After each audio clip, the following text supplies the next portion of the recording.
रही हूँ कि मेरे पापा कब आएंगे। तनवीर अब्बास रिजवी पिछले 19 महीनों से लापता है और मैं अपने बच्चों को लेके हर जगह एहतजाज कर रही हूँ। वीडियो मैंने फेसबुक पे लगाई अपने बच्चे के लिए। मेरा बच्चा जो 6 साल का है और उसका दिल तेज तेज चलने लगा है, उसके दिल में दर्द होता है। वो मुझसे कह रहा है मम्मा मेरे दिल में दर्द हो रहा है। मैं अपने बच्चे को तड़पता हुआ देखती हूँ लेकिन उसके लिए कुछ नहीं कर सकती।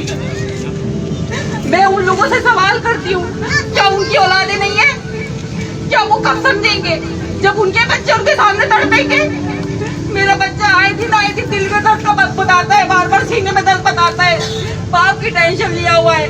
वो बाप जो कि अपने बच्चों को एक दिन अकेला नहीं छोड़ता था कहीं पर भी, आज 19 महीने हो गए। मेरी गोद में जो बच्ची रेडी हुई है, ये हर रोज मुझसे पूछती मेरे पापा कब आएंगे।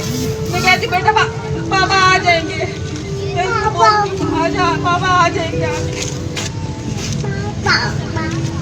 हर रोज मुझसे पूछती है कि मेरे पापा कब आएंगे।